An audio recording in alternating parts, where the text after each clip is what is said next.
Welcome to Daily Fortune, where we talk about the latest topic about finance and investment. But before that, please don't forget to click the like button, subscribe, and hit the notification bell so that you'll know when I upload new videos. Now, let's get started.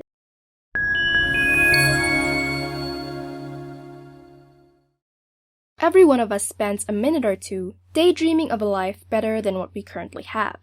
That's the nature of a human being. It's not easy to live in content. This is not always bad, unlike what others say that it is best to be content. Sometimes, when you're not content, the force will drive you to do better and to earn better, to live the life that will finally live up to your dreams. But it's not easy to work on building wealth when you only work to get by. Even those born with silver spoons are still going the extra mile to maintain, if not to improve, at the very least, their lives. There are so many ways of judging the social status of a person. Things a person wears, collections, whether or not he's able to buy the latest gadgets, brand of a car, how much a person earns out of an 8-hour job, and many more.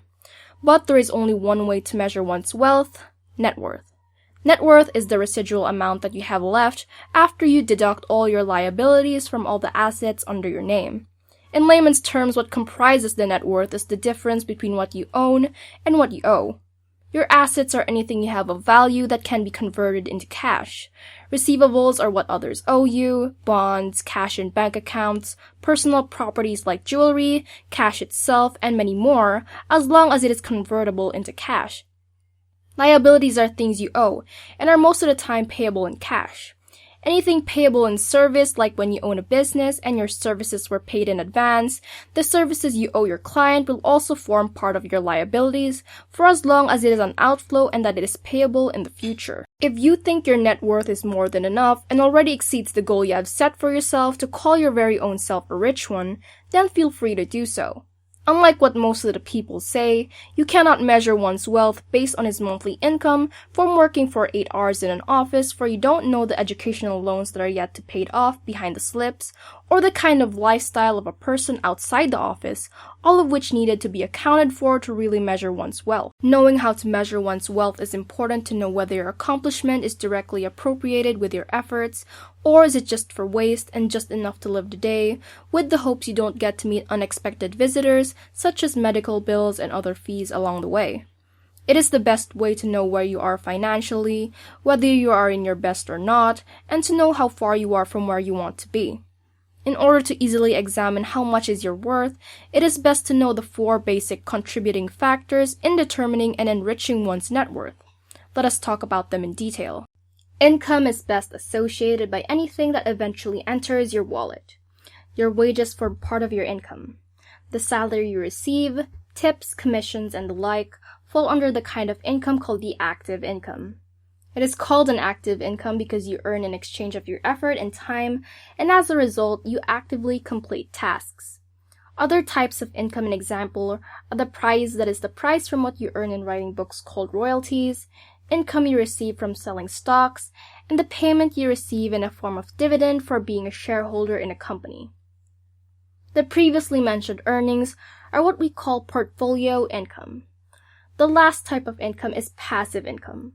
In this type of income, you get to earn an income without working for a certain number of hours. And unlike active income, your income is not fixed in passive income, as it has a lot of contributing factors to which it rises and declines. Most people prefer the third type of income by building businesses they can manage. Of course, just because it is passive doesn't mean it won't require effort. It's just that in businesses, the result of your effort could actually double. It is evident that focusing on the second and third types of income, especially the third one, would give you more opportunity to widen your net worth.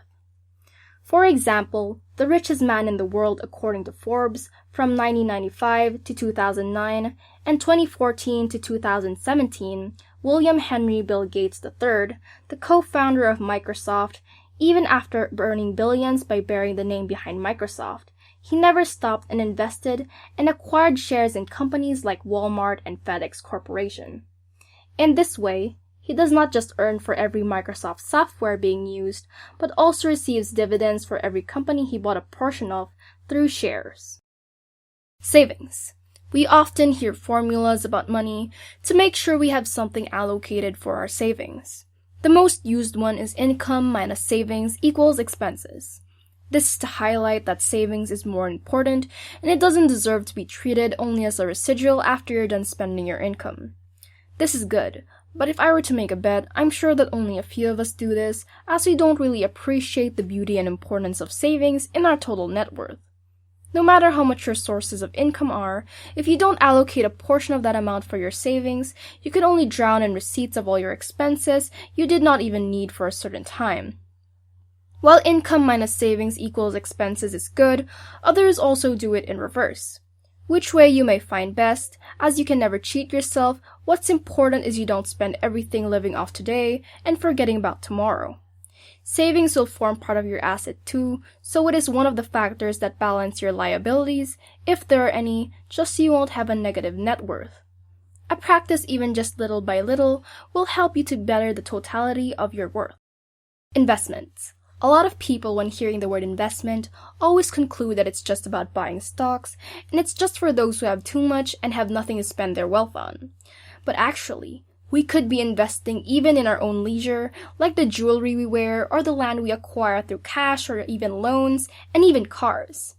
Jewelries and lands are known to be investments that you can always make use of in times of drought.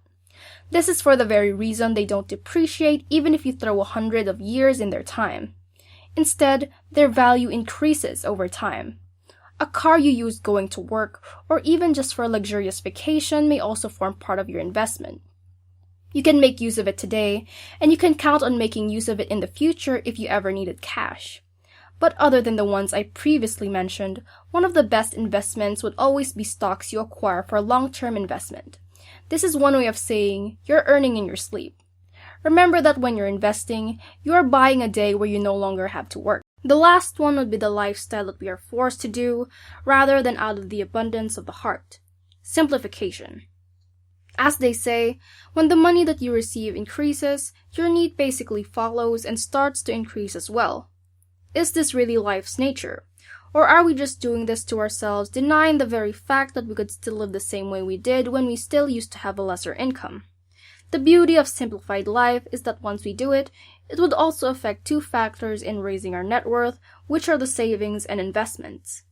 If we live a simplified life, even though our income may stay the same over the years, our savings will increase. If our savings are increasing, we'll have more to use for our investment, which in the long run will also form part of our income. Do you know who else is living a simplified life? The co-founder of Facebook and the billionaire Mark Zuckerberg. He was seen a lot of times wearing just plain gray shirts over suits. Warren Buffett, who is one of the richest men in the world, decided to drive the same car over the years, even if he has the ability to purchase a whole lot of them. Each of the four factors is equally important. Never think that one is more important than the other, for they complement each other so your financial statement could look as beautiful as it can be. Your income will start the process, sustaining you and giving you inflow, to which you consider up to what extent you'll manage your outflows. Your savings will give you the freedom to try on new ventures, and will give you the opportunity to widen your income eventually. Investments will give you the privilege to live the things you desire, and make use of them when needed to be in the future.